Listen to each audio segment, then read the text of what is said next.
Nobody at FOB Sentinel paid attention to the new nurse. She moved through the military hospital like a whisper, soft footsteps on linoleum floors, eyes that never quite met anyone else's, Team Code Blue, always get the crash keeping her cart head now. down when she He's passed the crashing. Push wounded one of Marines Epi. in the corridors, their bandages fresh, their faces carved with pain. They thought she was just another rookie, fresh out of nursing school, hands still trembling when she changed dressings. The quiet one who ate lunch alone. The new girl who declined every invitation to poker night in the break room. Then the hospital gates exploded. Heavy weapons, hostages, blood painting the concrete walls. In that moment when everything collapsed into chaos and screaming, the nurse bent down, picked up a rifle from the floor where a guard had fallen, and fired a single shot. From that instant, the Marines understood. She had never been just a nurse. But we're getting ahead of ourselves. This story begins 3 weeks earlier, in the ordinary silence before the storm. The overhead lights in Ward C hummed with that persistent fluorescent buzz that never quite left your skull. The kind of sound that burrowed into your brain during the long night shifts, mixing with the beep of heart monitors and the occasional groan of pain from beds lining both walls. Kendra Vale moved between those beds with practiced silence. Her footsteps barely registered on the floor. She'd been at Forward Operating Base Sentinel for 3 weeks now, and most of the Marines still didn't know her name. New Girl, they called her. Sometimes the quiet one. Once, she'd heard someone say, the ghost nurse, because of how she seemed to appear and disappear without sound. FOB Sentinel sat in the Nevada mountains, 15 miles from anything resembling civilization. A training facility, technically, a way station for Marines rotating through specialized combat preparation before deployment. But it was also close enough to active operations that the hospital ward stayed busy. Training accidents, vehicle rollovers, the occasional firefight that shouldn't have happened but did anyway. The desert surrounded them. Rocks and scrub brush and heat that could kill you if you weren't careful. Inside these walls, air conditioning fought a losing battle against the September sun beating down on metal roofing. Staff Sergeant Garrett Brennan watched Kendra from his bed near the window, his left leg suspended in traction, metal rods and cables holding shattered bone in place. He'd been watching her for days now, though he couldn't say exactly why. Something about the way she moved, too precise, too aware, like she was mapping the room every time she entered, calculating distances, noting exits. You need anything, Staff Sergeant? Kendra asked, checking his IV line without meeting his eyes. Her voice was soft, apologetic almost, like she was sorry to be taking up space in the world. Nah, Garrett shifted slightly, trying to get comfortable, an impossible task with a leg in traction. You're good at this, though. Better than Jenkins was. Where'd you train? Johns Hopkins program. The answer came quick. Rehearsed. She adjusted his pillow with efficient hands. Try to rest. Your vitals are good. She was gone before he could ask anything else. Disappeared to the next bed, the next patient, the next set of vitals to check and record. Across the ward, Corporal Wyatt Thornton nudged the Marine in the bed next to his. Wyatt sat in a wheelchair parked between beds, both his legs ending in stumps wrapped in clean white bandages. An IED 3 months ago. He was still adjusting to the reality of it. She's weird, right? Wyatt kept his voice low. Not just me seeing it. Private First Class Dylan Reeves shrugged, then winced at the movement. Shrapnel wounds across his shoulder were still fresh, the stitches pulling with every motion. She fixed my dressing yesterday. Didn't even flinch when she saw the tissue damage. Most nurses at least grimace. Yeah, but she's like a ghost. Wyatt lowered his voice further. Never talks about herself, never eats with the other staff. I heard she requested this posting. Dylan frowned. Who requests to come out here? Nobody, was the answer. FOB. Sentinel wasn't a posting you chose. It was where you got sent. Medical staff rotated through on assignment, counting down days until they could transfer somewhere with better facilities, shorter hours, fewer nightmares to take home. In the supply room, Kendra methodically restocked her cart: gauze, antiseptic, saline solution, morphine auto-injectors arranged in neat rows. Her hands moved with automatic efficiency, but her attention was elsewhere. The window overlooked the eastern approach to the compound. Two guard towers, their searchlights dark in the afternoon sun. Chain-link fence reinforced with concrete barriers. A single vehicle entrance, the gate controlled from the security office. She noted the blind spot near the generator building. Noted it the same way she had every shift for 3 weeks. The way someone might notice a crack in a sidewalk they passed every day. Except Kendra's noticing was different. More deliberate, more calculated. Bennett, Kendra turned, heart skipping, then caught herself. Not Bennett, not anymore. Captain Sloan Whitmore stood in the doorway. The head nurse was 40 years old with iron gray hair pulled back in a tight bun and eyes that missed nothing. She'd been running this ward for 2 years, had seen medical staff come and go, had developed a sixth sense for the ones who wouldn't make it. Vale, Sloan corrected herself, reading Kendra's nameplate. Sorry, good work with Brennan. His infection markers are finally dropping. Thank you, ma'am. Sloan studied her for a moment, really looked at her, the way Kendra tried to avoid. You settling in okay? I know this place can be intense. If you need to talk. I'm fine, Captain. Kendra's smile was small, didn't reach her eyes. Just focused on the work. That's what I'm seeing, maybe too focused. Sloane's voice softened. You're allowed to decompress, you know. Grab coffee with the other nurses. We do poker night on Thursdays. I appreciate that. Maybe next week. She wouldn't. She never did.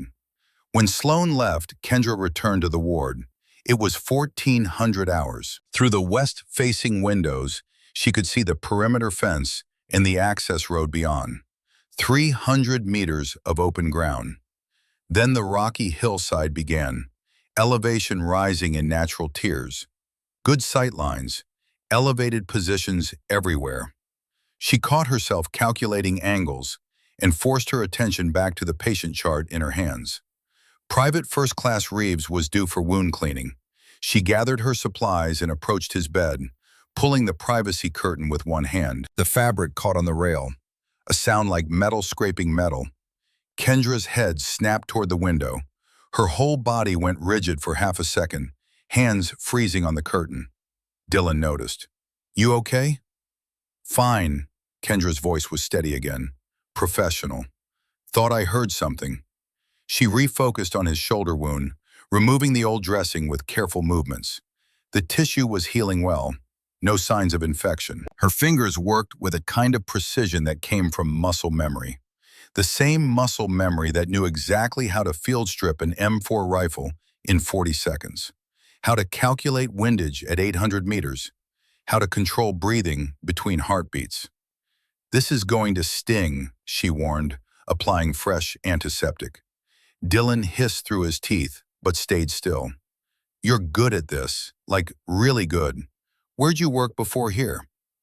Different hospitals. Kendra applied new gauze, movements economical. Trauma centers mostly. Makes sense, you got those trauma doc hands, totally steady. He watched her work. My sister's a nurse back in Ohio. She says the hardest part is staying calm when everything goes to hell. Your sister's right. But you're always calm, like ice-cold calm. It wasn't an accusation, just an observation. Even when they brought in those Marines from the vehicle rollover last week, blood everywhere, everyone shouting, you didn't even blink. Kendra finished taping the bandage and met his eyes briefly. Someone has to stay calm, otherwise people die. She moved to the next bed before he could respond. By 1600 hours, the ward had quieted. Most patients were resting or absorbed in phones and books, the small distractions that made hospital time bearable. Kendra completed her rounds, documenting vitals and medication administration with meticulous care. Her handwriting was small, precise, identical to the handwriting in her military service records from 6 years ago. Records that were sealed in a classified database She hoped nobody here would ever access. As she returned the charge to the nursing station, she overheard two orderlies talking near the break room. Their voices carried in the quiet corridor. "I heard the patrols are reporting unusual activity." "When isn't there unusual activity? We're in a training zone." "Yeah, but this is different." Increased radio chatter. Commands nervous. Kendra filed the information away and continued working. Small pieces of a puzzle she didn't want to see forming. At shift change, she found Garrett still awake, staring at the ceiling. His pain medication was due in 30 minutes, but something in his expression made her pause. "Can't sleep, Staff Sergeant?" Thinking, he turned his head toward her, eyes sharp despite the pain. "You ever been in combat, Vale?" The question landed like a fist to the sternum. Kendra kept her expression neutral, but her pulse jumped. "I'm a nurse." "That's not what I asked." "No," she said carefully. "I haven't been in combat." It was technically true. She'd never been in open combat. She'd been 300 meters away, watching through a scope, pulling a trigger when the calculations aligned. That was something different, something she didn't have a word for anymore. Garrett seemed to accept the answer. "You got that look sometimes, that's all, like you're always watching the exits." Habit from trauma work. You learn to expect the worst. "Yeah, maybe." He didn't sound convinced. Kendra finished her shift at 1800 hours and walked across the compound to the staff quarters. A converted barracks with thin walls and persistent dust that no amount of cleaning could eliminate. She showered in the communal bathroom, ate a protein bar in her room, and lay on her bunk in the darkness. Sleep didn't come easily. It never did. In the silence, she could still hear the echo of that last shot she'd taken before leaving military service. Could still see the way the target had dropped. Could still feel the weight of what came after. She'd come here to heal people, to use her hands for something other than killing. But the calculations never stopped. Distance, wind, trajectory. Even now, lying in the dark, she was mapping the compound in her mind, identifying vulnerabilities, noting approaches. Old habits didn't die, they just waited. Her phone buzzed on the small table beside her bunk. A text message from her sister. "Nat, have you talked to Mom and Dad yet?" Kendra stared at the screen for a long moment before typing a response. "Not yet. They still think I'm working at a hospital in San Diego." "Nat, Kendra, you can't keep lying to them. They deserve to know where you really are." "They don't need to know. It would just worry them." "Nat, they're already worried. You disappeared for 6 years after leaving the Marines. They think you hate them." Kendra closed her eyes. Her father, a retired colonel, had never forgiven her for resigning her commission. Her mother had tried to understand, but the distance had grown too wide. "I don't hate them. I just can't face them yet." "Nat, when will you be ready?" "I don't know." She set the phone down without waiting for a response. Natalie was 28, 4 years younger, teaching elementary school in Portland, living a normal life. The kind of life Kendra had thought she wanted when she left the Marines. But normal had turned out to be harder than combat. The morning briefing started at 0700 sharp. Kendra wasn't required to attend. Nurses typically got their updates from Captain Whitmore, but she'd made it a habit to observe from the back of the room. Information was survival. Major Colton Hayes stood at the front, pointer in hand, indicating positions on a map of the surrounding region. He was 45, career military, with the kind of weathered face that came from too many deployments in too many deserts. Intelligence indicates increased activity in sectors 4 and 7. His voice carried the flat authority of someone used to being obeyed. "We've intercepted communications suggesting they're planning something, but we don't have specifics." Several officers exchanged glances. Kendra watched from the shadows near the door, taking mental notes. Colonel Thaddeus Brennan stepped forward. The base commander was 52, silver hair cut military short, jaw set in permanent determination. "What's our defensive posture?" "We've doubled perimeter patrols and reinforced the checkpoints. All non-essential personnel are restricted to the compound until further notice. Hayes's jaw tightened. But I'll be frank, sir. This facility wasn't designed to repel a sustained assault. We're a training base, not a fire base. Then we make damn sure it doesn't come to that. Brennan's voice carried the weight of command. Security teams stay sharp. Medical staff needs to be ready for mass casualties. Dismissed. Kendra slipped out before the room emptied. The morning was already heating up, the sun beating down on metal roofing with relentless intensity. Back in the ward, Garrett was awake, working through physical therapy exercises with one of the orderlies. He spotted Kendra and waved her over. Hey, Vale, you hear about the security situation? Bits and pieces. Commands spooked. He flexed his injured leg carefully, grimacing. That means something real's coming. You scared?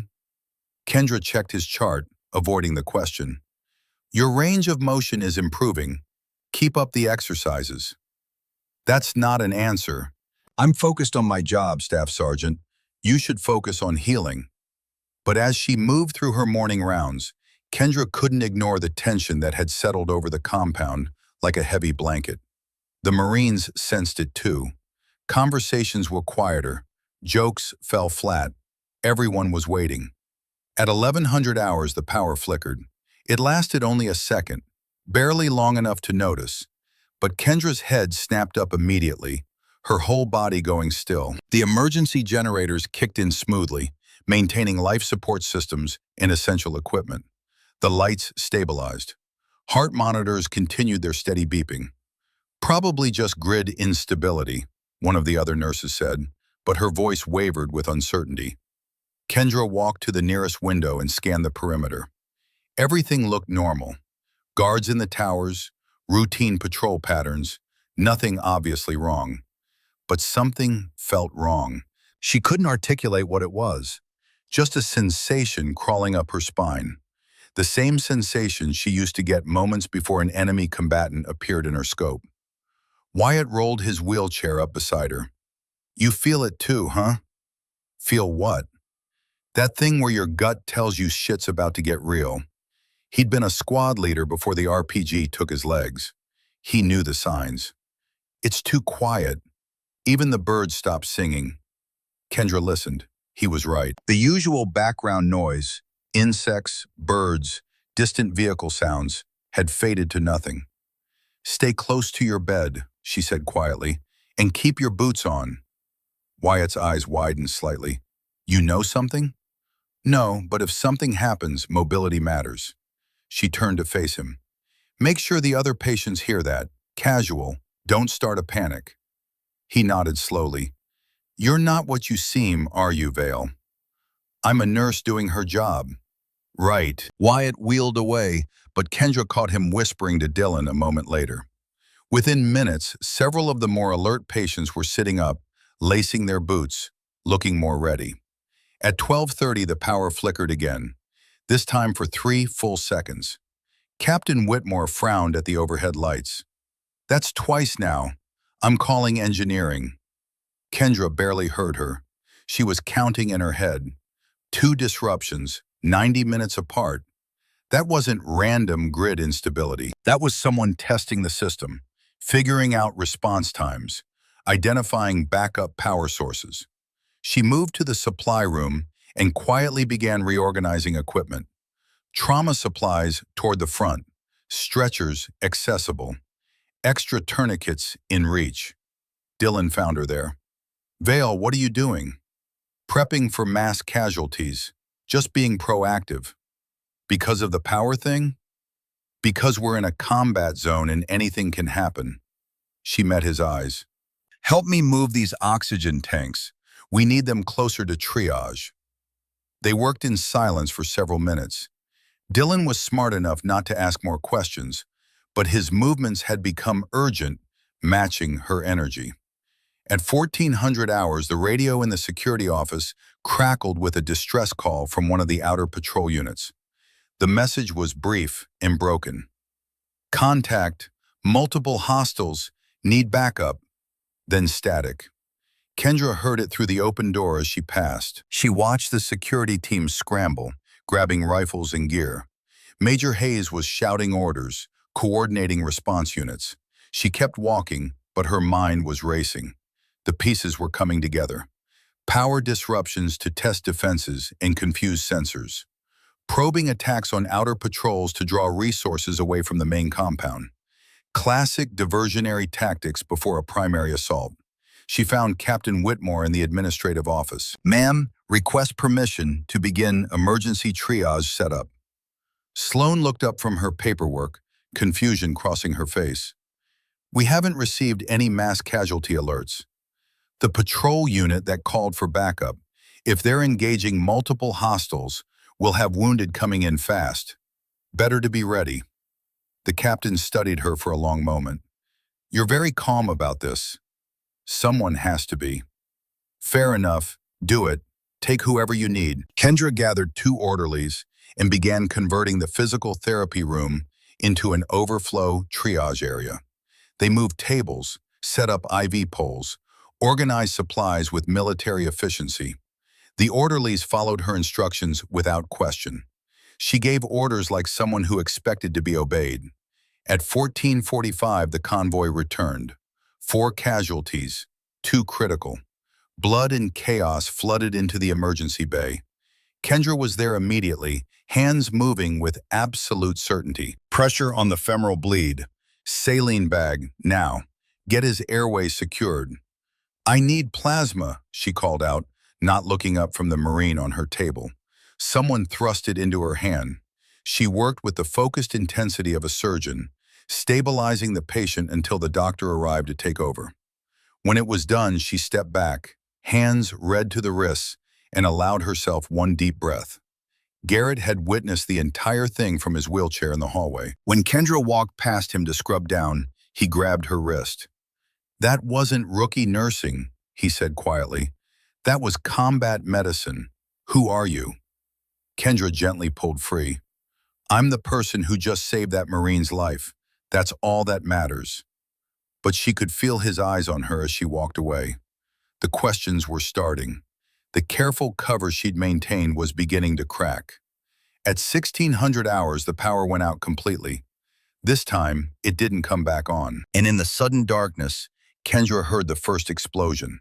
The blast shook the building's foundation. Dust rained from the ceiling tiles as the emergency lights flickered on, casting everything in sickly red illumination. For one frozen heartbeat, nobody moved. Then the screaming started. "Everyone down!" Major Hayes' voice cut through the chaos. "We're under attack!" Kendra's training overrode everything else. While nurses and patients scrambled in confusion, she moved with purpose, grabbed the nearest gurney, and positioned it as a makeshift barrier near the entrance toward C. Her hands were steady. Her breathing was controlled.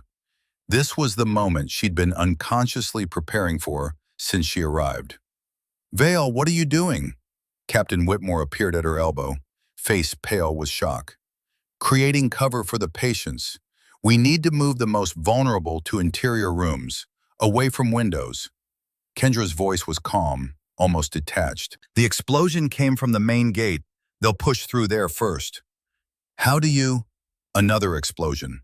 Closer this time. The windows rattled but held. "No time." Kendra grabbed Whitmore's arm. "Get everyone who can walk to the center hallway. Now." The authority in her voice was unmistakable. Whitmore blinked once, then started shouting orders to the other nurses. Within seconds, organized chaos replaced panic. Kendra moved through the ward with mechanical efficiency. "Staff Sergeant Brennan, can you move?"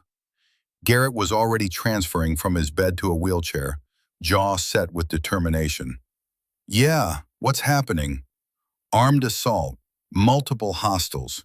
She helped secure his leg brace. "I need you to help get the immobile patients to safety. Can you do that?" "Damn right I can." He grabbed Wyatt's wheelchair. "Let's move, people." The Marines who could walk were already up, some grabbing makeshift weapons, crutches, IV poles, anything. They'd been trained for this. Wounded or not, they were still fighters. Kendra counted heads rapidly. 23 patients in this ward, 14 ambulatory, 9 requiring assistance. She pointed to Dylan. "Private, help me with Johnson. We need to get him off the ventilator temporarily." They worked together, carefully disconnecting tubes and switching the patient to a portable oxygen tank. Johnson's vitals remained stable, barely. Through the chaos, Kendra's mind was mapping terrain. The central corridor had no windows, solid concrete walls. It was the most defensible position in the building. But it was also a trap if they got pinned there. She was thinking like a tactical operator, not a nurse, and she couldn't afford to stop. The sound of gunfire erupted outside, the staccato crack of automatic weapons mixed with deeper booms of explosives. The security team was engaging. Kendra counted the intervals between shots, calculating the size of the attacking force from the rhythm of the firefight. At least 15 hostiles, probably more. A Marine corporal rushed into the ward, rifle in hand, face streaked with dirt and blood. "They breached the perimeter. We're falling back to secondary positions. Medical personnel need to shelter in place." "Where's Colonel Brennan?" Major Hayes demanded. "Command post. He's coordinating the defense." The corporal's eyes swept the room. "Barricade the doors. Don't let anyone in unless they give the code word." "What's the code word?" Kendra asked. "Nightfall. Anyone without it gets no entry." He was already moving toward the exit. "Good luck." He disappeared into the smoke-filled corridor. Kendra turned to Whitmore. "We need to secure all entry points. Heavy furniture against the doors. Windows covered. Make this place into a bunker. We're a hospital, not a fortress. We're whatever we need to be to survive." Kendra was already pushing a supply cabinet toward the main entrance. Several Marines moved to help, their faces set with grim determination. Wyatt wheeled himself over to Kendra. "You've done this before." It wasn't a question. Kendra didn't answer. She braced her shoulder against the cabinet and shoved it the final few inches into position. "Everyone who can fight needs a defensive position. Windows, doorways, any approach vector." "Approach vector," Wyatt repeated slowly. "That's not nurse talk." A tremendous explosion rocked the building, so close that the floor buckled. Ceiling panels crashed down. Someone screamed. The lights went out again, even the emergency systems, plunging them into complete darkness. Kendra's night vision adapted immediately. She could hear everything: ragged breathing, whispered prayers, the distant sound of boots on concrete. The enemy was inside the compound now, inside the building. "Everyone stay quiet," she whispered, her voice carrying just far enough. "Don't make a sound." The darkness pressed in like a physical weight. Kendra moved by memory and instinct, positioning herself near the barricaded door. Her hand found a fire extinguisher mounted on the wall. Not ideal, but it would work as a weapon if necessary. Footsteps in the hallway, multiple contacts moving with tactical precision. Kendra's pulse didn't change. 72 beats per minute, same as always when she was in the zone. She shifted her weight, testing her balance, calculating angles. The door handle rattled. Every person in the ward held their breath. "Nightfall," a voice called from outside. "Medical personnel, this is Lieutenant Drake. Open up." Kendra didn't move. Something was wrong. The voice was right. The code word was right.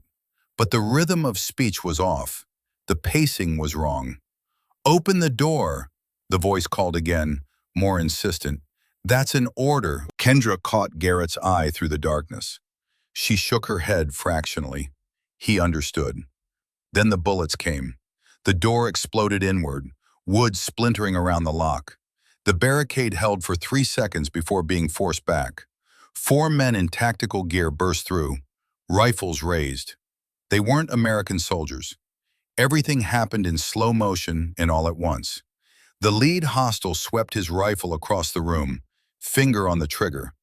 Kendra saw the trajectory, saw where the bullets would go, directly into the cluster of wounded Marines unable to take cover. Her body moved before conscious thought caught up. She surged forward, fire extinguisher raised, and brought it down on the gunman's weapon with calculated force. The rifle discharged into the floor as it was knocked from his hands. In the same motion, she pivoted, using her momentum to drive her elbow into his throat. He went down choking. The second hostile swung toward her, but Garrett was already there, hurling his crutch like a spear. It struck the man's face mask, buying Kendra half a second. She dove for the fallen rifle. Her hands found it in the darkness. Muscle memory took over. Check the safety, confirm the round in the chamber, acquire the target. The room was chaos. Marines fighting with whatever they had. Nurses screaming. Hostiles trying to gain control. Kendra rolled to a kneeling position, brought the rifle to her shoulder, and through the mass of moving bodies in flickering shadows, found her target. The third hostile. Center mass. Clear shot. She exhaled slowly and pulled the trigger. The rifle report was deafening in the enclosed space. The third hostile dropped instantly. A neat hole punched through his chest armor at the precise weak point where the plates overlapped. A gap most people didn't even know existed. Silence crashed down like a wave. Every eye in the room locked onto Kendra. She stood there, rifle still shouldered, breathing steady. Her face illuminated by the muzzle flash afterimage burned into everyone's retinas. Jesus Christ, someone whispered. The fourth hostile was backing toward the door, weapon raised but hands shaking. Kendra tracked him with absolute stillness, the rifle an extension of her body. "Drop it," she said quietly. "You have 3 seconds." He dropped it. "Face the wall. Hands behind your head." He complied. Kendra kept him covered while Garrett and another Marine secured him with supply tubing used as improvised restraints. Nobody questioned who was in charge now. Captain Whitmore stared at her. "Vale, what?" "Check the patients," Kendra interrupted, her voice returning to that calm, clinical tone. "Make sure nobody was hit by stray fire." She lowered the rifle and moved to the first hostile, the one whose throat she'd struck. He was unconscious, but breathing. She checked his pulse professionally, then moved to the one she'd shot. Dead. Clean kill. Minimal suffering. The second hostile was groaning, blood streaming from his broken nose. Kendra zip-tied his hands with practiced efficiency, then hauled him into a sitting position against the wall next to his companion. "Someone bring me a medical kit," she said. "Even prisoners get treated." The Marines just stared at her. Dylan found his voice first. "Who the hell are you?" Kendra was already cleaning the hostile's facial wound with swift, impersonal movements. "I'm a nurse doing my job." "Bullshit." Wyatt wheeled closer, eyes wide. "That shot, the angle, the placement. You hit him right where the armor's weakest. That's not luck. That's not even military training. That's specialist training." Kendra said nothing. She finished bandaging the prisoner and stood, checking the magazine in the captured rifle. 15 rounds remaining. She ejected it, cleared the chamber, and handed the weapon to Garrett. "Anyone here know how to use this?" "I do," Garrett said slowly, taking it with his good hand. "But you're way better." "I'm a nurse. You're Marines. Defend your people." She turned toward the barricaded door, listening. "They'll be regrouping. This was probably a probe to test our defenses. The real assault is coming." "How do you know that?" Whitmore asked, but there was less doubt in her voice now. "Because that's what I would do." Kendra looked at the faces watching her, shocked, confused, beginning to piece things together. "If we don't move now, we're all dead. I need everyone mobile, ready to relocate. We can't defend this position." "Where do we go?" Garrett demanded. Kendra closed her eyes briefly, visualizing the compound layout. The surgical wing, reinforced walls, fewer access points, elevated position. It's defensible. She opened her eyes. "But we need to move fast, and we need to move smart." "You're calling the shots now." Major Hayes appeared in the doorway, rifle in hand, face grim. He surveyed the scene, the dead hostile, the prisoners, Kendra standing in the center with blood on her hands. "Sir, this nurse just saved our asses," Garrett said firmly. "I don't know who she really is, but I know combat effectiveness when I see it." Hayes studied Kendra with the calculating gaze of a career officer. "Vale, report." Something in Kendra shifted. Her posture straightened. Her voice changed, crisp and military, stripped of all civilian softness. "4 hostiles breached this position. 1 KIA, 2 secured, 1 fled. Pattern suggests this was reconnaissance in force, testing response capabilities.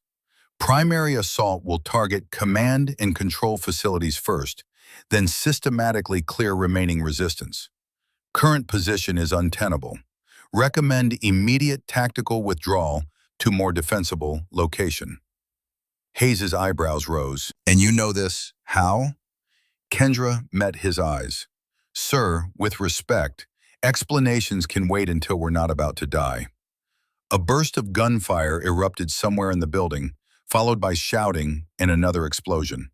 Hayes's jaw tightened. "Fine. Everyone capable of moving, grab what you can carry and prepare to relocate. Vale, you're on point. That's an order. You clearly know what you're doing, so do it." He moved to help lift a stretcher.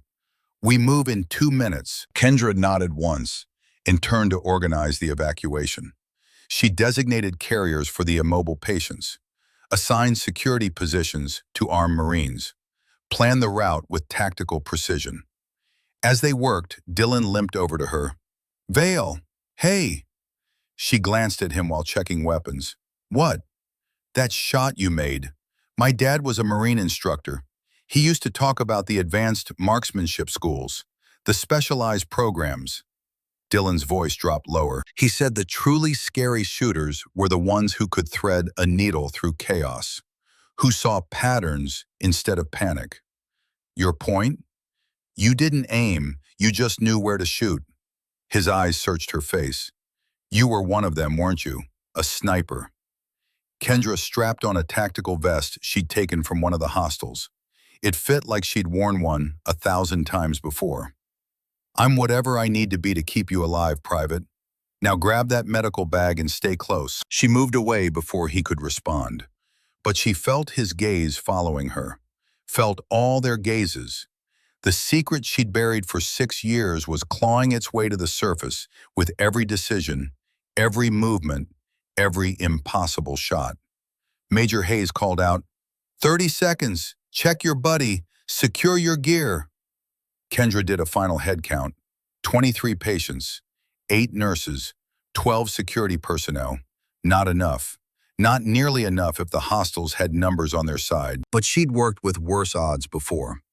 "Listen up," she said, her voice carrying across the room with unexpected command. "We move fast and quiet. Keep spacing tight but not bunched. If they hit us, I want minimal casualties. Watch your sectors. Anyone falls, we recover them. Nobody gets left behind." "Since when does a nurse run tactical movement?" one of the security team muttered. Garrett answered before Kendra could. "Since she just took out 3 hostiles and saved all our lives." "You got a problem with that, Curtis?" Curtis shook his head slowly, eyes on Kendra with new respect. "No problem at all, Staff Sergeant." Kendra pulled back the barricade just enough to check the corridor. Smoke hung in the air. Emergency lights flickered irregularly. In the distance, she could hear the ongoing firefight, the crack of rifles, the boom of explosives, the shouted orders of men fighting and dying. She'd left this world behind, sworn she'd never return to it. The weight of her last tour, her last mission, her last kill had been too much to carry. But the weight of all these lives, these wounded Marines trusting her, these frightened nurses following her, these people who would die without her, that was a weight she couldn't refuse. She took a breath and stepped into the corridor, rifle up, senses hyper-alert. Behind her, a small army of wounded warriors and frightened healers followed. And in that moment, Kendra Vale stopped being a nurse pretending to be ordinary. She became what she'd always been, a weapon pointed at anyone who threatened her people. The corridor stretched ahead like a throat waiting to swallow them whole. Kendra moved with her rifle at low ready, each step placed with deliberate care. Behind her, the group shuffled forward in organized chaos. Stretchers carried by Marines, nurses supporting walking wounded, Major Hayes bringing up the rear with his security team. Kendra's awareness expanded outward in rings. 5 meters, visual sweep, checking corners. 10 meters, audio scan, filtering footsteps from ambient noise. 15 meters, tactical assessment, identifying cover positions and kill zones. The compound's layout unfolded in her mind like a three-dimensional map. She knew where they were, knew where they needed to go, knew every intersection, every sight line, every place an ambush could wait. She raised a fist, military hand signal that came as naturally as breathing. Everyone froze. Kendra tilted her head, listening.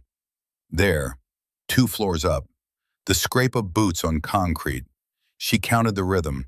3 men moving, tactical stack formation, heading toward the stairwell that intersected their route. Hayes, she whispered without turning. Hostiles converging on stairwell B. We need alternate route. How do you... He caught himself. Alternate route. Go. Kendra pivoted, leading them down a maintenance corridor she'd noticed during her first week. It was narrow, lined with pipes and electrical conduits, barely wide enough for the stretchers. But it was also structurally reinforced and had no windows. A tunnel rather than a gallery. Garrett wheeled alongside her at the front. You memorized the entire building layout, didn't you? Habit. That's not a normal habit. Neither is getting shot at. They emerged into a junction room filled with laundry equipment. Kendra held up a hand, scanning the space. 2 doors, one leading toward the surgical wing, one leading outside. She moved to the external door and peered through the reinforced glass. The compound yard was a war zone. Smoke drifted across the open ground. Bodies lay scattered, both attackers and defenders.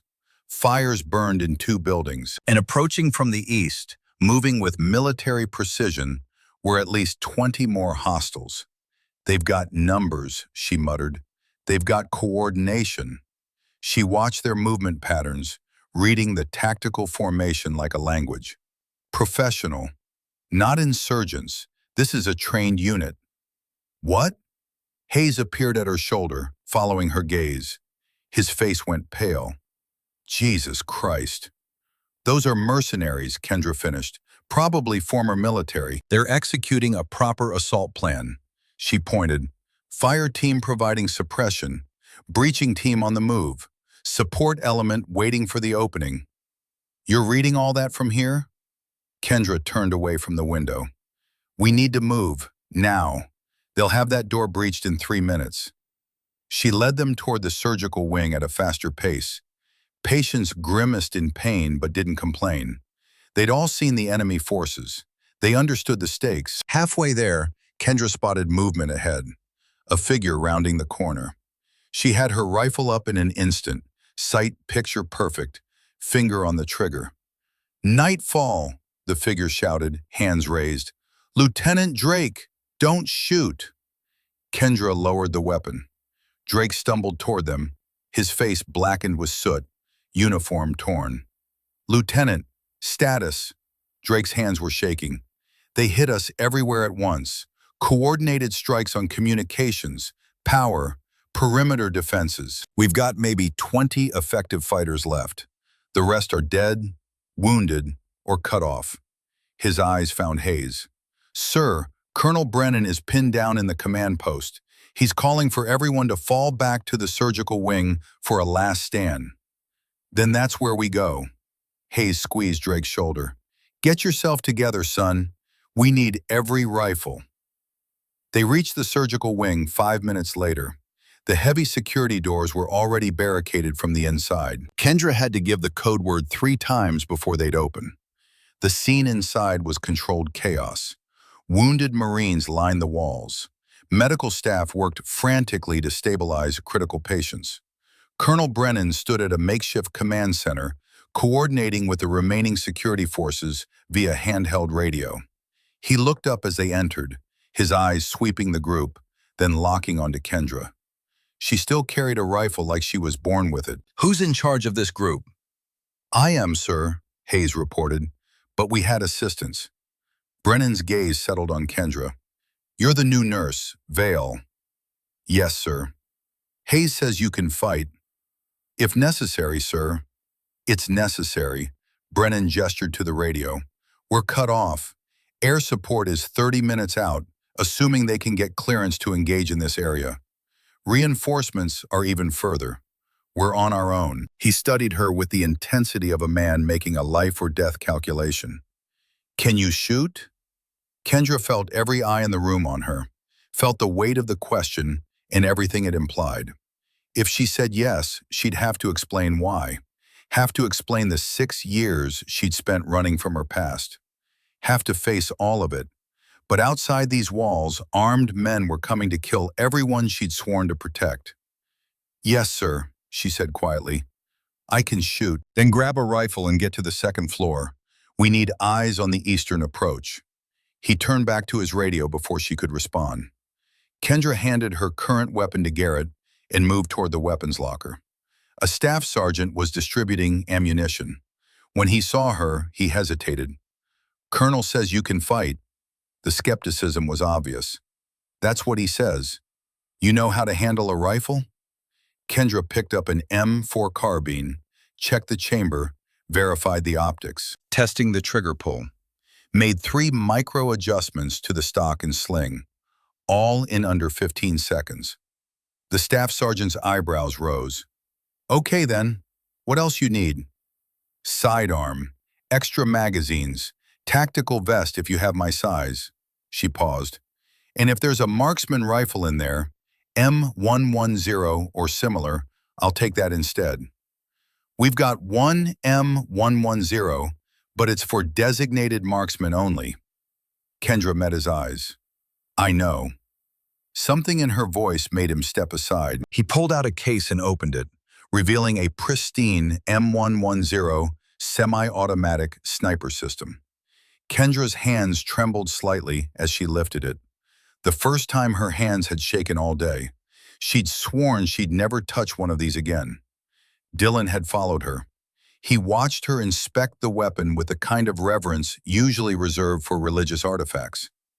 "You really were a sniper," he said softly. Kendra loaded a magazine and chambered a round. "I was a lot of things." She slung the rifle across her back and grabbed the extra ammunition. "Now I'm the person between those men and the people in this building." "How many confirmed kills do you have?" The question hung in the air. Kendra could have deflected, could have refused to answer. Instead, she told the truth. 73. Dylan went pale. "Jesus. It's not something to be proud of." Kendra checked her sidearm, a standard issue M9. "It's just what I was good at." "Why'd you stop?" "Because I got tired of being good at killing."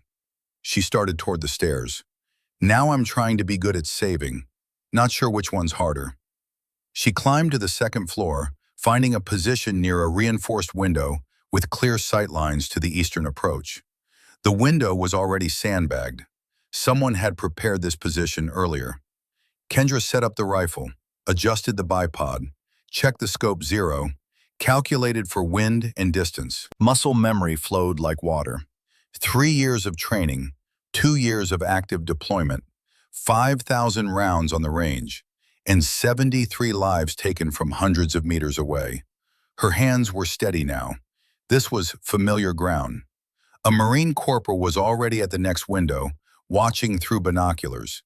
He glanced over. "You're the nurse, right? The one who killed 3 guys downstairs?" "2, Kendra corrected, idoscope. "One's still alive." "Still." He looked at her rifle. "You know how to use that thing?"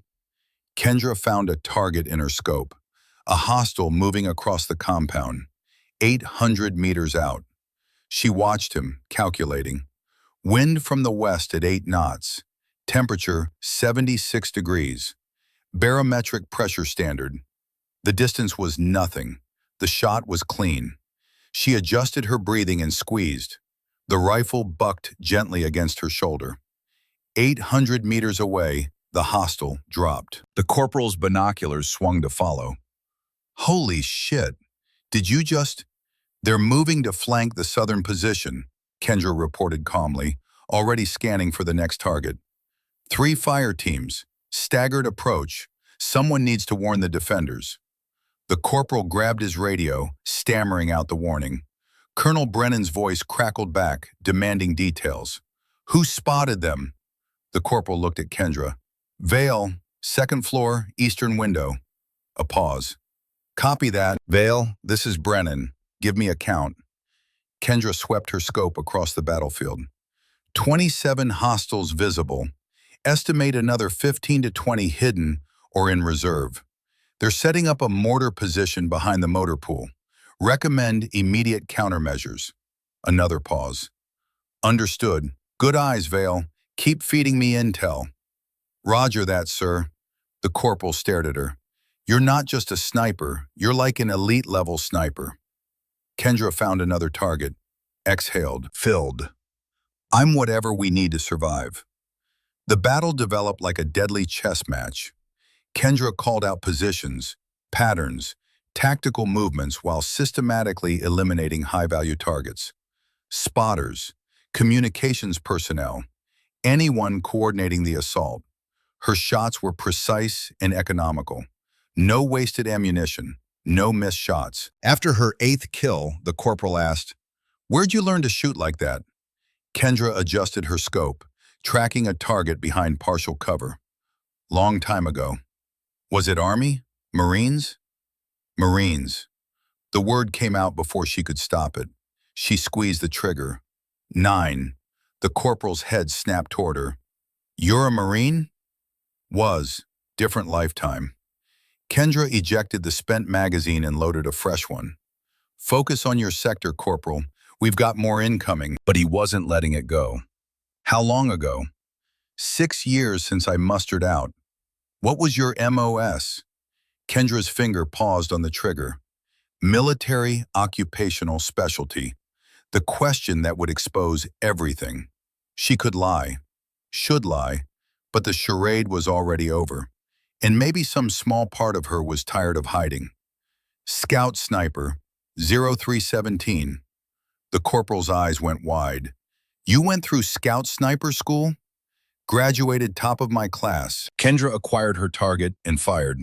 10. Only woman in the program at the time. Jesus Christ, he fumbled with his radio. Sir, you need to hear this. Corporal, maintain radio discipline. Kendra interrupted sharply. The colonel doesn't need my biography. He needs tactical information. But it was too late. Word was already spreading through the building like wildfire. The quiet nurse was a scout sniper. The woman who changed bandages had more confirmed kills than most infantry units. Within minutes, Marines were looking at her differently. Not with the gentle courtesy reserved for medical staff, but with the hard respect reserved for fellow warriors. Captain Whitmore appeared at the top of the stairs, face flushed. Vale, we need to talk. I'm a little busy, Captain. Kendra tracked another target but held her fire. Wrong angle. Too much risk of collateral damage. She waited. You lied to me. On your application. In your interview. Every single day since you arrived. I didn't lie. I am a nurse. Trained. Licensed. Competent. The target moved. Kendra adjusted. Fired. 11. I just didn't mention my previous career. Your previous career as a goddamn military sniper. Scout sniper, Kendra corrected mildly. There's a difference. Whitmore grabbed her shoulder, forcing Kendra to look at her. Why? Why hide it? Why work as a nurse if you were some kind of elite operator? Kendra met her eyes and for the first time let the walls come down. Because I was tired of killing, Captain. Because every time I closed my eyes, I saw faces. 73 faces, and I couldn't carry them anymore. She turned back to her scope. I thought if I saved enough people, it might balance out. Might make me something other than a weapon. The anger drained from Whitmore's face, replaced by something like understanding. Does it balance out? I don't know yet. Kendra found another target. Ask me when this is over. 12. Colonel Brennan's voice crackled over the radio. All personnel, enemy forces preparing for a major push. They're massing at the northern perimeter. This is it. Everything they've got. Hold your positions and make every shot count. Kendra scanned the northern approach through her scope. The colonel was right. She counted 43 hostiles forming up, more than she'd seen previously. They'd been holding reserves. This was the knockout punch. They'll use smoke, she said to the corporal. Cover their advance, then come in fast and hard. How do you know? Because it's what I do. Kendra adjusted her position slightly, getting a better angle on the staging area. When that smoke goes up, they'll have about 90 seconds of concealment. That's when I need to work. Garrett rolled his wheelchair up to the sandbag position, his legs still in the brace. He'd strapped on a tactical vest and carried a rifle across his lap. They're saying you're some kind of legend. They're exaggerating. 73 confirmed kills, top scout sniper graduate, only woman to make it through. Garrett's voice was quiet but firm. That's not exaggerating. That's a damn legend. Kendra kept her eye to the scope. Legends don't shake when they change bandages, Garrett. Legends don't have nightmares about the people they've killed. She took a breath. I'm just someone who was very good at a terrible job. Why'd you leave? The smoke grenades popped across the northern perimeter. 6 white columns erupting simultaneously. The assault was beginning. Because of Somalia. Kendra's voice dropped to almost a whisper as her hands moved with machine precision, tracking targets through the smoke. March 2018, my last mission. I was providing overwatch for a humanitarian convoy. We got ambushed. I had multiple targets, civilians in the mix, rapidly evolving situation. She fired. 13. Adjusted. 14. Her hands moved like they were separate from her body. I made the right calls, took out the hostiles, saved the convoy, flawless execution according to command. 15. 16. But one of the targets was a 16-year-old kid, Jamal Hassan, with an AK-47. I saw his face through the scope for half a second before I pulled the trigger. 17. He looked terrified. Not angry, not fanatical, just scared. And I killed him anyway because that's what the mission required. She paused, her finger resting on the trigger. After that, I couldn't do it anymore. Couldn't be the person who made those calculations. So I left, went to nursing school, tried to become someone who saved scared kids instead of shooting them. The smoke began to clear. Kendra had eliminated 17 hostiles in 90 seconds. The assault wave was shattered before it reached the walls. The survivors retreated in disarray. Garrett watched her with something like awe. You just broke their attack. I delayed it. They'll regroup and try again. Kendra's hands were shaking now. Delayed stress response kicking in. She'd kept it under control during the shooting, but the cost was coming due. And eventually they'll figure out where I'm positioned and target this room specifically. Then we move you to a different position. No. Kendra began breaking down her rifle, preparing to relocate. Then I go hunting. Whitmore reappeared with a medical bag. You're bleeding. She pointed to Kendra's arm, a cut from shrapnel that Kendra hadn't even noticed. It's nothing. Let me be the judge of that. I'm the nurse here. Whitmore's voice had a wry edge. Or the nurse who's actually admitting she's a nurse, anyway. Kendra let her clean and bandage the wound. As Whitmore worked, she said quietly, For what it's worth, you're the best trauma nurse I've ever worked with, even with the hidden past, maybe because of it. Thanks, Captain. Call me Sloan. I think we're past formality. She finished taping the bandage. You know they're going to ask you to do more than just shoot, right? Brennan's going to want you involved in planning the defense. I'm not a tactician. You're the most tactically competent person in this building. Don't pretend otherwise. Sloan squeezed her shoulder. You spent 6 years running from what you were. Maybe it's time to stop running and accept that you can be both. A killer and a healer. A weapon and a hand. Kendra didn't respond. She gathered her gear and headed for the stairs, Garrett rolling alongside her despite his injury. "Where are you going?" he asked. "To brief the colonel, to help plan the defense." She paused on the landing, looking back at the window where she just killed 17 people. "And then I'm going to go outside and take the fight to them. Because Sloane's right. I'm tired of running from what I am." "And what's that?" Kendra met his eyes. "The thing that stands between my people and anything that wants to hurt them, whether that means changing bandages or pulling triggers." They descended the stairs together, heading toward a command center where a Marine Corps colonel was about to take tactical advice from a nurse with 73 confirmed kills and counting. The revelation was complete. The weapon had returned to war. The command center had transformed into a war room. Maps covered every available surface. Radio chatter crackled from multiple handsets. Colonel Brennan stood at the center of it all, coordinating what was left of his defense force with grim determination. He looked up as Kendra entered. "Vale, your shooting just bought us 15 minutes. Well done." "They'll adjust their tactics, sir. Next assault will be harder." "Then we'd better be ready." Brennan gestured to the map. "I'm open to suggestions."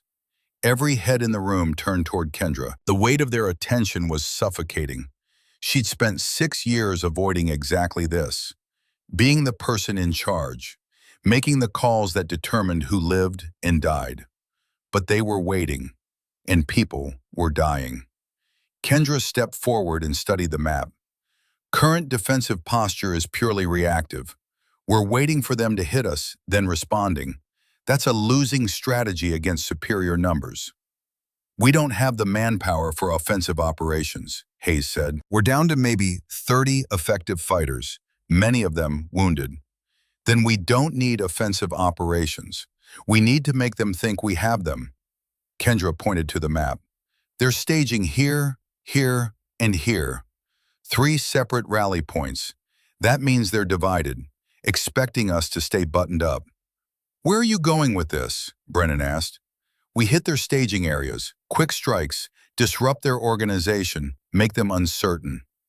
Kendra traced routes on the map. "I can take out their command element from long range, force them to waste time reorganizing, buy us the 30 minutes until air support arrives."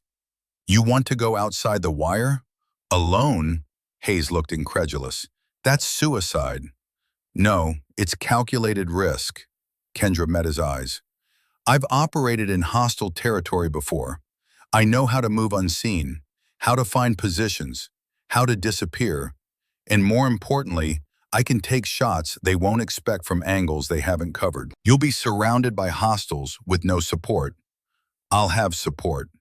Kendra turned to Garrett. "Staff Sergeant Brennan has radio training. He can coordinate my positions with your defensive fire. Create the illusion of multiple attackers." Garrett nodded slowly. "Deception through coordination. Make them think we have more people than we do."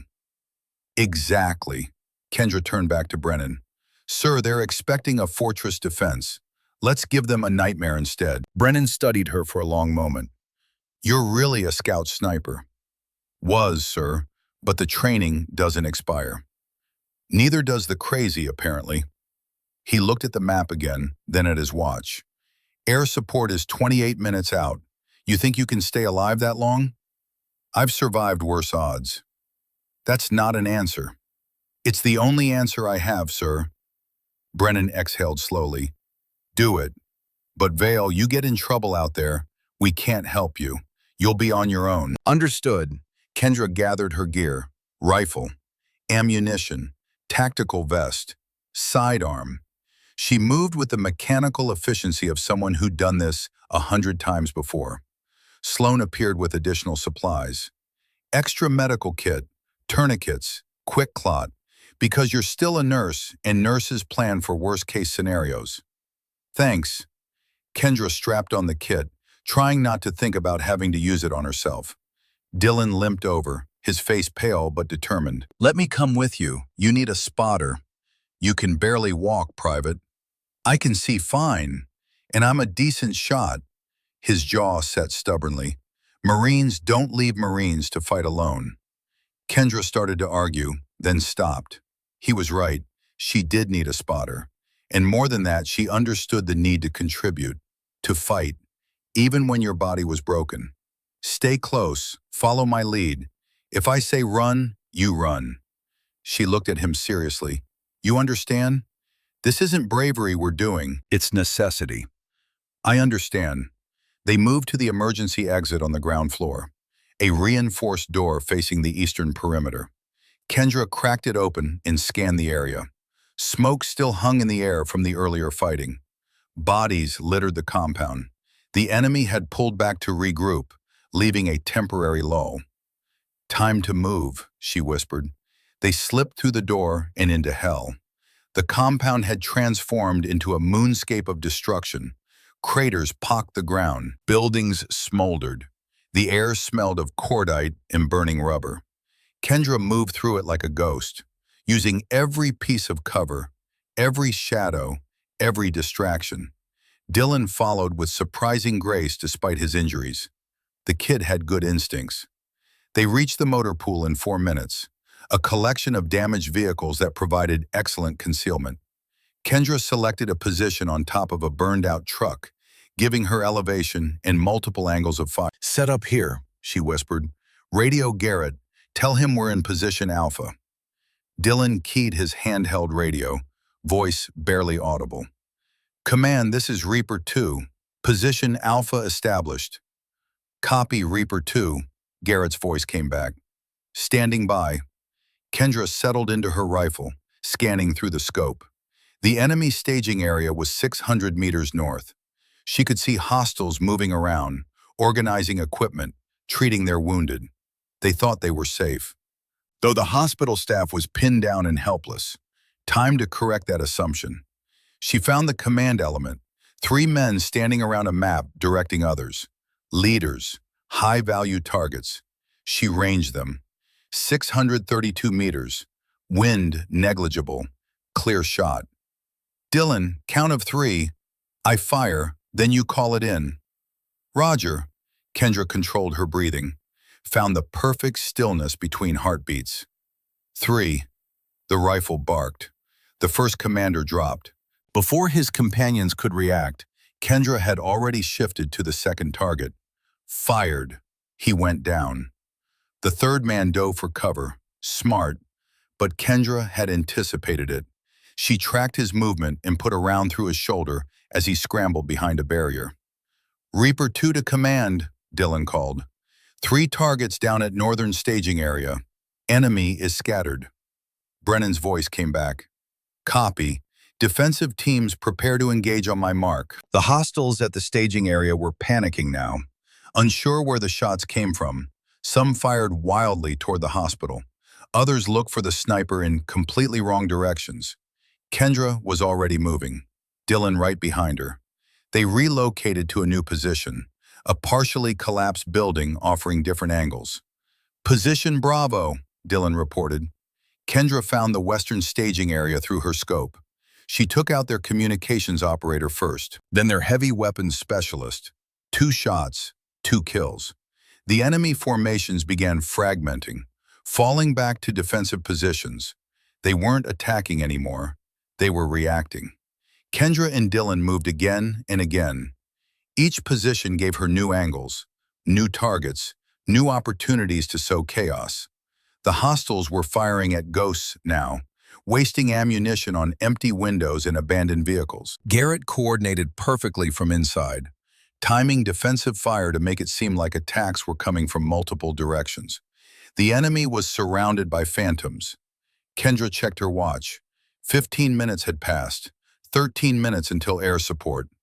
How many have you gotten? Dylan asked as they took position Delta. Kendra ejected a spent magazine. I stopped counting after 20. Jesus, you're tearing them apart. No, I'm buying time. She loaded fresh ammunition. There's a difference. But even as she said it, she felt the old, familiar sensation creeping back.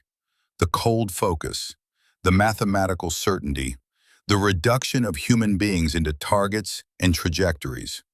This was the part of herself she tried to bury, the part that was very, very good at killing. A burst of automatic fire stitched across their position. Kendra and Dylan dove for cover as concrete exploded around them. "They found us," Dylan shouted. "Time to move." Kendra grabbed his arm and hauled him toward the exit, bullets tracking their movement. They scrambled through a gap in the wall and rolled into a drainage ditch just as an RPG screamed overhead. The explosion was deafening. Heat washed over them. Kendra's ears rang. "You hit?" she asked Dylan. "No. You?" "I'm good." She crawled forward, pulling him along. They emerged 50 meters away behind a supply shed. The enemy was advancing now, pushing toward their last position. Good. Kendra had led them away from the hospital. She set up the rifle again, this time at nearly 800 meters. Long distance, challenging shot, but she'd made longer. The leading hostile, clearly experienced, moving with tactical precision, stepped into her crosshairs. She adjusted for distance and wind. Exhaled. Squeezed. He dropped. The others scattered, suddenly realizing they'd been baited. Kendra smiled grimly. "Still got it." A helicopter's distinctive thump echoed across the sky. "Air support. Right on time." "Reaper 2 to command," Dylan called. "I hear birds. Confirm air support." "Confirmed," Garrett responded. "2 Apache gunships. ETA 2 minutes. You need to mark your position so they don't engage you." Kendra pulled out a strobe marker and activated it. The infrared beacon would be visible to the helicopter sensors. "Marked. Tell them to light them up." The Apaches came in low and fast, their weapon systems acquiring targets with ruthless efficiency. Within seconds, the compound erupted with the sound of chain guns and rockets. The enemy forces that had been hunting Kendra suddenly found themselves as prey. It was over in 5 minutes. The silence that followed was profound. Kendra lowered her rifle and just breathed. Dylan sat beside her, staring at the devastation with wide eyes. "We did it," he whispered. "We actually did it. The helicopters did it. We just set them up." Kendra stood slowly, every muscle aching. "Come on, let's get back before they think we're hostiles." They made their way back to the hospital through the wreckage. The Marines at the door recognized them immediately, not as a nurse and a wounded private, but as the two-person nightmare that had turned the tide. Colonel Brennan met them in the entrance. "Hell of a show, Vale." "Just doing the job, sir." "That was way beyond the job." He looked at her seriously. "I'm putting you in for commendation. What you did today saved a lot of lives." Kendra thought about the lives she'd taken, added them to the running total in her head. "With respect, sir, I'd rather you didn't. I'm trying to leave that part of my life behind." "I don't think that's possible anymore." Brennan gestured to the Marines gathering around. "These people know what you are now, know what you can do. You can't put that genie back in the bottle." He was right. Kendra could see it in their faces. Respect, yes, but also expectation. They'd seen the weapon. They'd never see just the nurse again. And maybe that was okay. Maybe she didn't have to be one or the other. Maybe she could be both. The compound fell into an exhausted quiet. The Apaches made one more pass to ensure all hostiles were neutralized, then departed to refuel. Medical evacuation helicopters were inbound. 30 minutes to start evacuating the most critical patients. Kendra helped with triage, her hands returning to the familiar work of nursing. But everything felt different now. The other nurses watched her differently. The Marines spoke to her differently. She'd crossed a line and there was no going back. She was checking a patient's vitals when the radio crackled with static, then a voice. "This is Corporal Webb, Southern Perimeter. We've got a situation out here." Kendra's head snapped up. She grabbed the radio from the nearest Marine. "Webb, this is Vale. What's your status?" "Vale, the sniper nurse." Webb's voice was strained. "We got caught by a secondary cell we didn't know about. Took out most of them, but they got us good first. Private Castellan has arterial bleeding. I can't stop it. She's got maybe 5 minutes." Kendra looked at Colonel Brennan. Sir, no, Brennan said immediately. We don't know if that area is secure. I'm not losing anyone else today. Castellan will die without immediate medical intervention. And you'll die if you go out there. Brennan's voice was firm. That's an order. Stand down. Kendra set down her equipment and picked up her rifle. Sir, with respect, I didn't become a nurse to let Marines bleed out. Vale, that's an order. She paused at the door, looking back at him. Sorry, sir, can't follow that one. She was through the door before he could respond. The southern perimeter was 400 meters away across open ground, completely exposed. Kendra moved fast but smart, using what cover existed, constantly scanning for threats. Her nurse's instinct screamed that every second counted. Her sniper's instinct screamed that rushing would get her killed. She compromised, moving in controlled sprints between cover points. Halfway there, movement caught her eye. A hostile, wounded but armed, struggling to bring his rifle to bear. He hadn't seen her yet. She could take the shot easily, but something made her hesitate. He was bleeding badly, probably dying already. Young, maybe 20. She thought about the 16-year-old in Somalia, the scared face through her scope. Drop it, she called out, rifle aimed. Drop the weapon and I'll get you medical help. The hostile turned toward her, eyes wide with pain and fear. For a moment she thought he might comply. Then he swung his rifle up. Kendra fired. He dropped. She stood there for a heartbeat, waiting for the familiar rush of guilt. But it didn't come. This was different from Somalia. This wasn't a kid caught up in something he didn't understand. This was a professional fighter who'd attacked a hospital, who'd made his choice. She continued moving. The southern perimeter position was a disaster. 3 Marines down, 1 clearly dead, 1 unconscious. And Corporal Webb trying desperately to save Private Autumn Castellan with a field dressing that was already soaked through. Kendra slid into position beside them. I've got her. Cover our exit. Webb's face flooded with relief. Thank God. I didn't know what else to do. You did fine. Now watch our backs. Kendra stripped away the inadequate bandage and assessed the wound. Severed femoral artery. Castellan was going into shock. Skin pale and clammy, she had minutes at most. Her hands moved with automatic precision. Tourniquet first, high and tight. Quick clot powder directly into the wound. Pressure dressing, IV for fluid replacement. The training from 2 careers merged seamlessly. The sniper's steady hands, the nurse's medical knowledge. Stay with me, Castellan, she murmured. You're not dying today. Autumn's eyes fluttered open. Vale, they said, sniper. I'm lots of things right now. I'm your nurse. Now shut up and let me work. The bleeding slowed to a trickle. Her blood pressure stabilized slightly. Not great, but survivable if they move fast. Webb, can you carry Harper? She indicated the unconscious Marine. Yeah, what about Shen? He gestured to the dead Marine. We'll come back for him. Right now the living take priority. Kendra got Castellan into a fireman's carry, grunting under the weight. Her shoulders screamed in protest.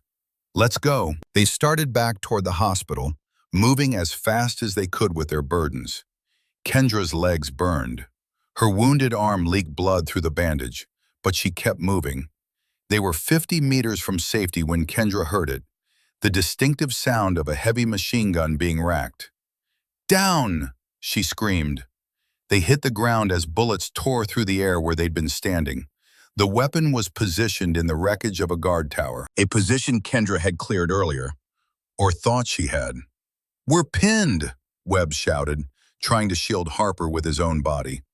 Kendra's mind raced. The hospital was 50 meters ahead. The machine gun was 70 meters to their right.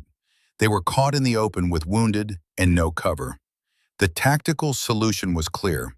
Someone had to take out that gun. The moral calculus was equally clear. She was the only one who could do it. Webb, when I move, you run. Get them to safety. What? No, I'm not leaving you. That's an order, Corporal. Kendra was already sliding Castellan toward him. "You're a Marine. Marines save their brothers. Now get ready to run." She checked her rifle. 3 rounds left in the magazine, 2 spare magazines in her vest.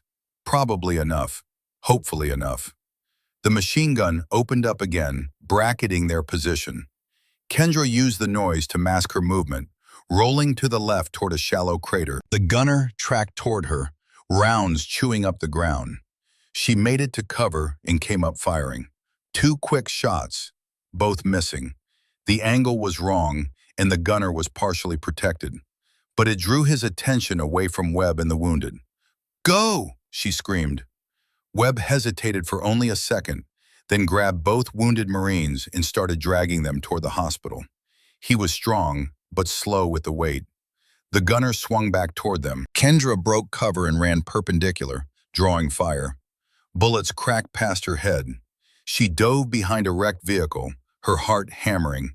She needed a better angle, needed elevation. The burned-out guard tower, next to the machine gun position. If she could get up there, 20 meters above ground, she'd have a clear shot straight down into the emplacement. But getting there meant crossing 30 meters of open ground, directly toward the enemy position, and climbing while being shot at. It was insane. It was also the only option. Kendra took 3 deep breaths, centering herself. This was what scout snipers did.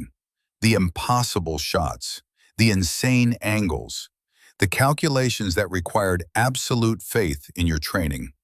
She thought about Castellan bleeding out, thought about Webb struggling to save his brothers, thought about all the Marines in that hospital who trusted her to be the weapon that protected them. She ran. The machine gun opened up immediately. Kendra zigzagged, making herself a harder target. Bullets spanged off metal around her. One grazed her leg, a hot line of pain she ignored. She hit the tower ladder and started climbing, using one hand while keeping her rifle slung. The gunner couldn't depress his weapon enough to hit her this close, but she could hear him screaming at someone, probably calling for backup. She reached the top platform and swung her rifle around. The machine gun position was directly below, 30 meters down. The gunner was exposed from this angle, frantically trying to relocate his weapon. Kendra's hands were rock steady. She centered the crosshairs on his head. "I'm sorry," she whispered, and fired. The gunner slumped. The machine gun fell silent. Kendra allowed herself one shaking breath, then started climbing back down. Her leg was bleeding steadily now.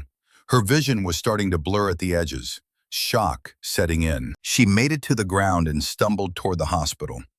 The Marines at the door ran out to help her, catching her as her legs gave out. "Got him," she mumbled. "Webb and the wounded, safe?" "They're safe." Garrett's face appeared above her. "Jesus, Kendra, you're hit. Just a graze. There's a lot of blood for just a graze." Sloan was suddenly there, cutting away Kendra's pants leg to expose the wound. "Missed the artery, thank God. You're one lucky idiot, Vale." "Unlucky would be getting hit in the artery," Kendra managed. "This is just mildly unfortunate." They carried her inside. As they worked on her leg, Kendra watched them bring in Autumn Castellan. She was alive, stable, going to make it. Worth it, she thought.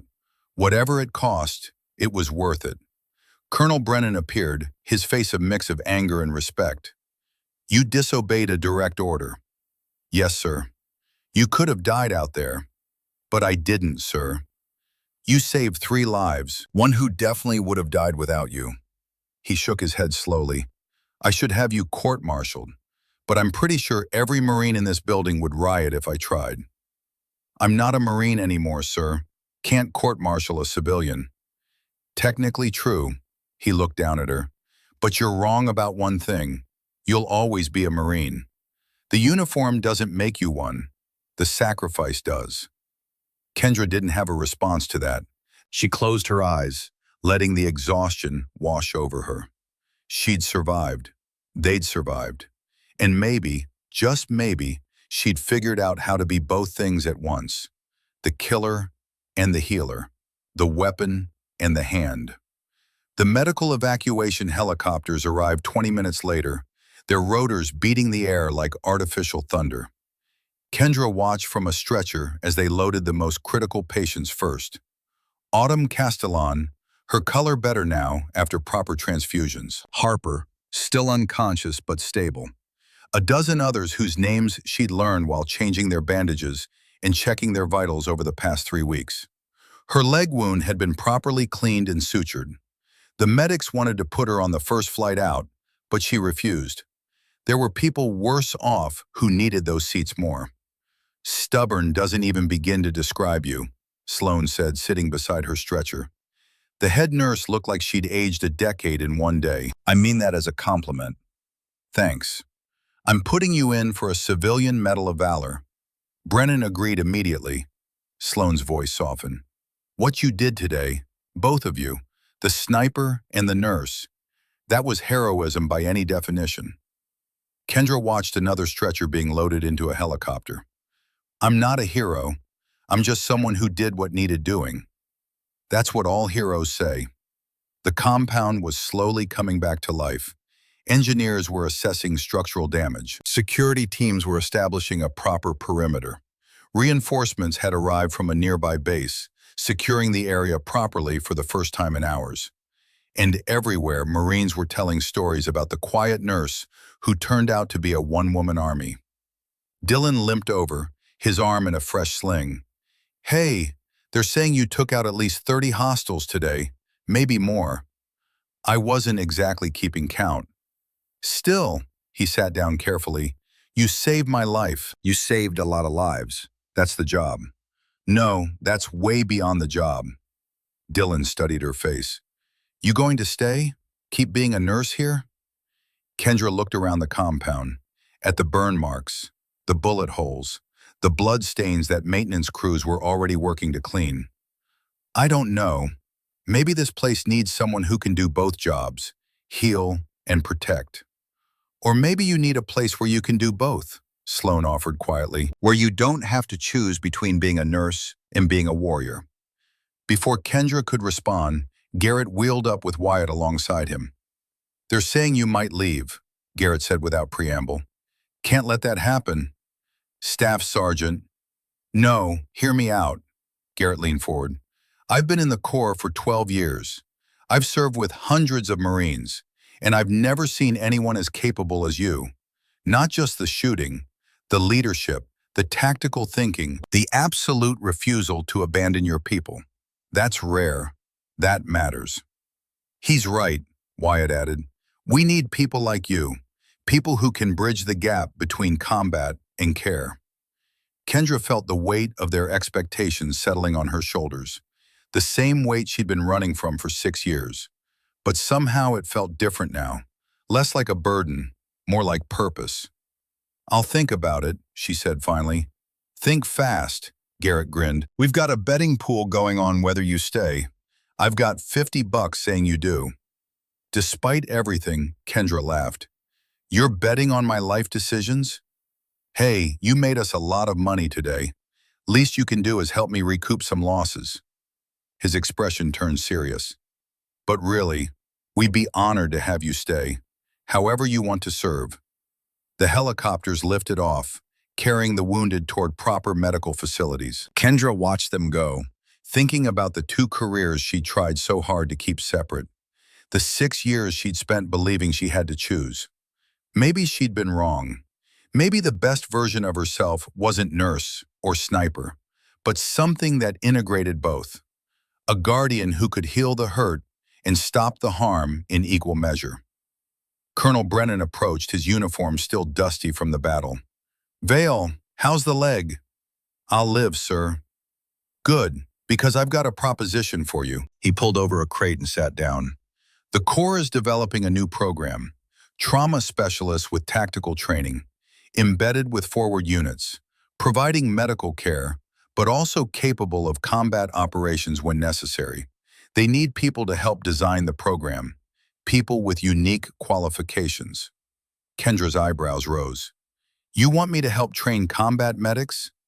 I want you to help create a whole new specialty. You're living proof it can work.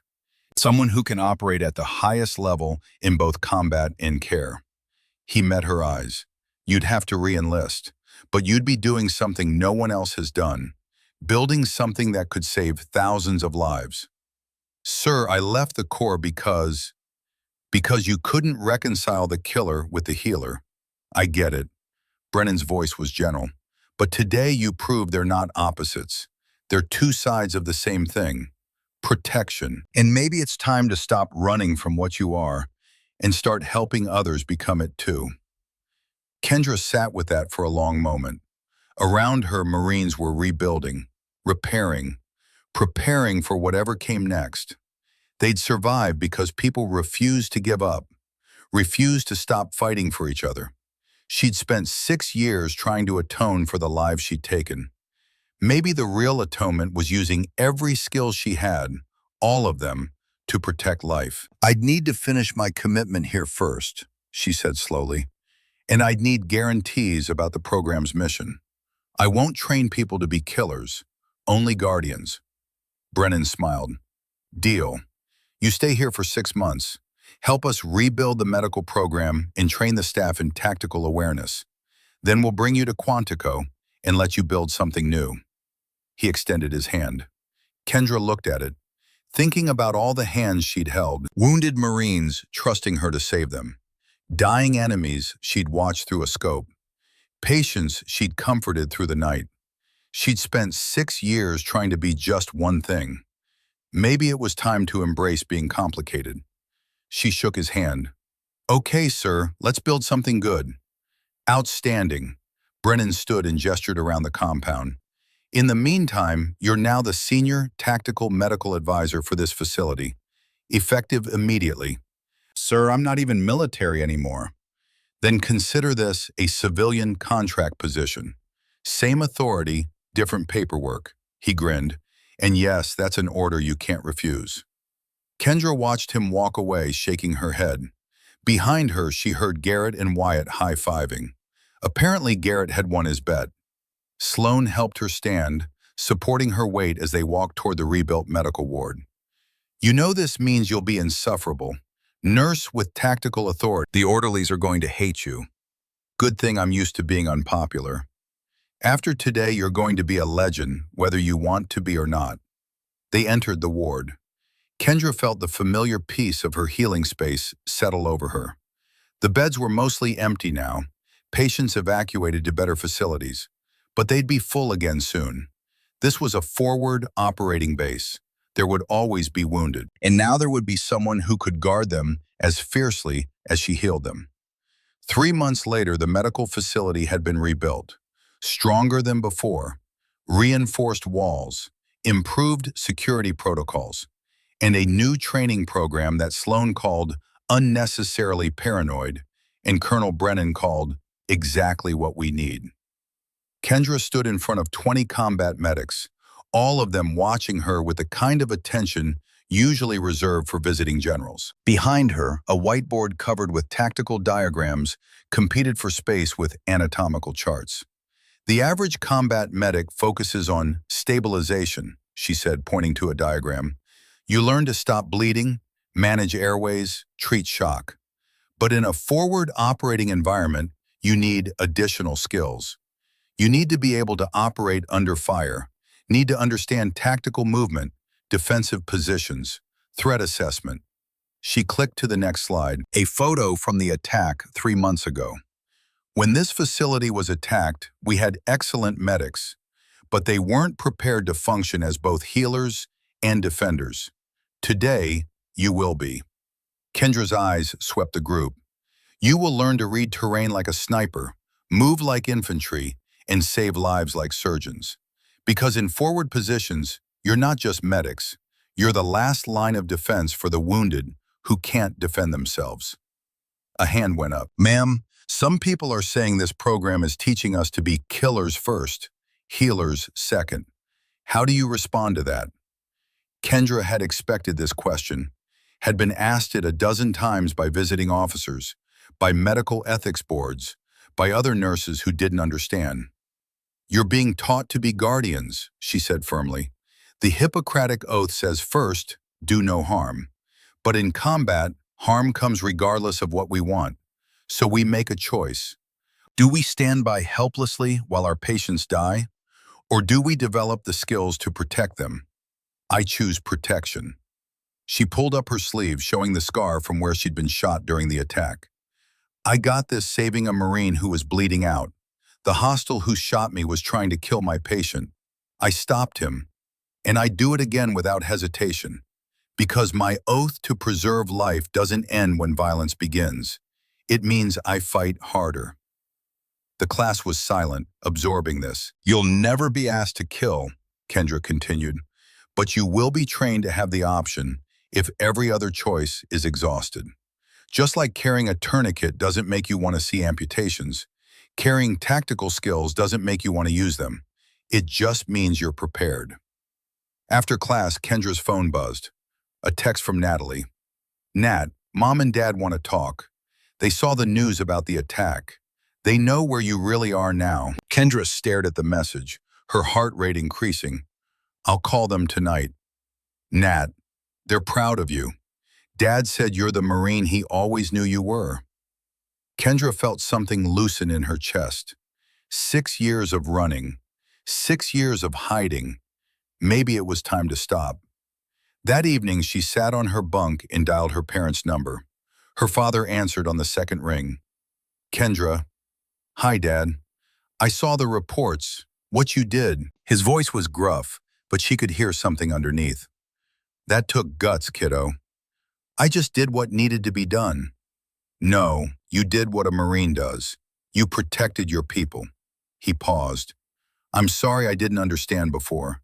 When you left, I thought you were running away. I was, Kendra admitted, but I'm not anymore. Your mother wants to talk to you. Her mother's voice came on the line, warm and familiar.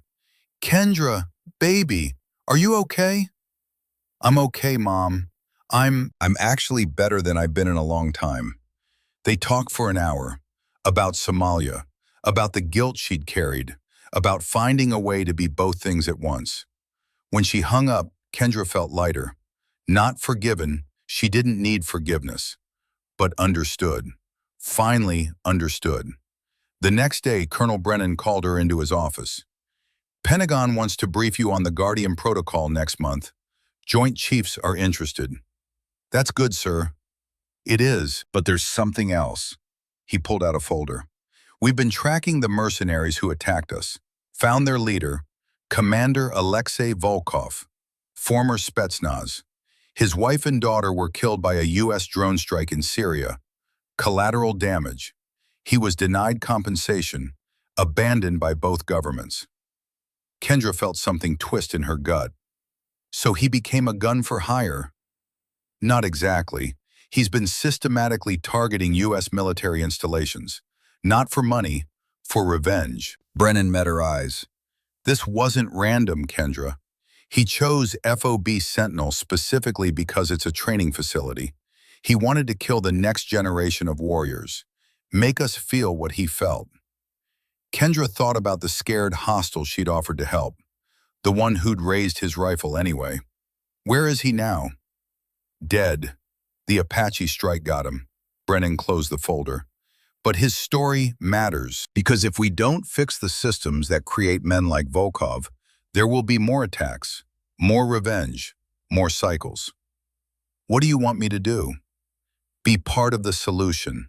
The Guardian Protocol isn't just about teaching medics to fight. It's about creating operators who understand the human cost, who see the enemy as more than targets, who protect life even when it's complicated. Kendra nodded slowly. I can do that. 6 months later, Kendra stood at Quantico, watching the first official Guardian Protocol class graduate. 30 combat medics, trained in both healing and protection. Garrett had designed their physical training. Sloan had created their medical curriculum. Dylan was their top shooter.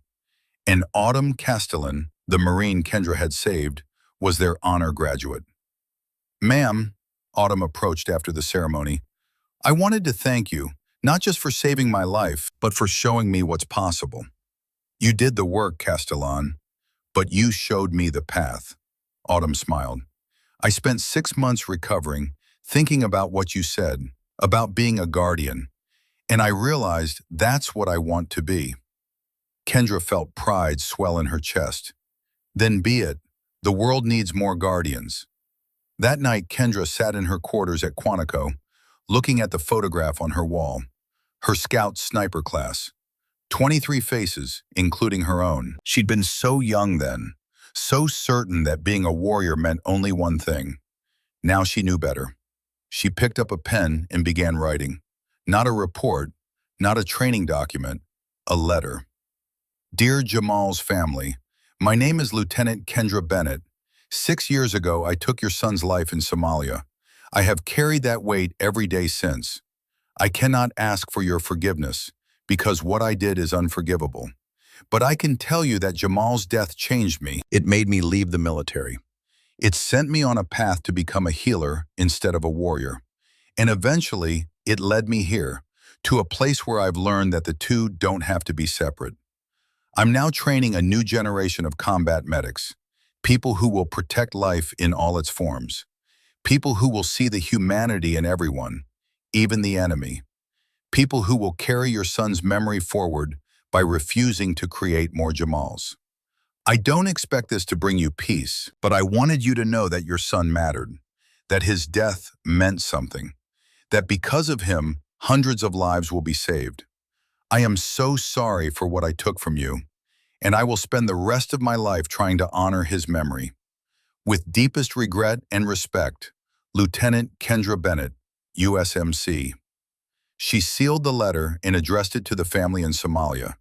She didn't know if they'd receive it, didn't know if they'd read it, but she had to try. A month later, a response arrived. The envelope was worn, the handwriting shaky. Inside was a single page, translated from Arabic. Lieutenant Bennett, we received your letter. For 6 years, we have wondered about the person who killed our Jamal. We imagined a monster, someone without a soul. Your letter shows us you are not a monster. You are a person who made a terrible choice in a terrible situation. Jamal was forced to carry that gun. You were forced to pull the trigger. War made you both victims. We do not forgive because forgiveness is not ours to give. That is between you and God. But we acknowledge your pain. We acknowledge your efforts to bring good from evil. Our daughter, Jamal's sister, is now studying to be a doctor. She wants to save lives the way Jamal's was not saved. Perhaps your new soldiers will meet her one day. Perhaps they will protect her the way they could not protect Jamal. We hope you find peace as we are trying to find peace. Jamal's mother and father. Kendra read the letter 3 times, tears streaming down her face. Not forgiveness, but acknowledgement, understanding. A door opened, even if just slightly. She placed the letter in a frame next to her Scout Sniper class photo. 2 parts of her past, 2 pieces of who she'd been. And on the other wall, she hung a photo from the Guardian Protocol graduation. 30 faces, including Autumn Castellan, all looking toward a future Kendra was helping to build. Not a killer, not a healer, a guardian. The Marines didn't know the rookie nurse was a Marine Scout sniper until armed men stormed the military hospital and she showed them who she really was. Now she was showing the world who she could become, and that was a story worth living.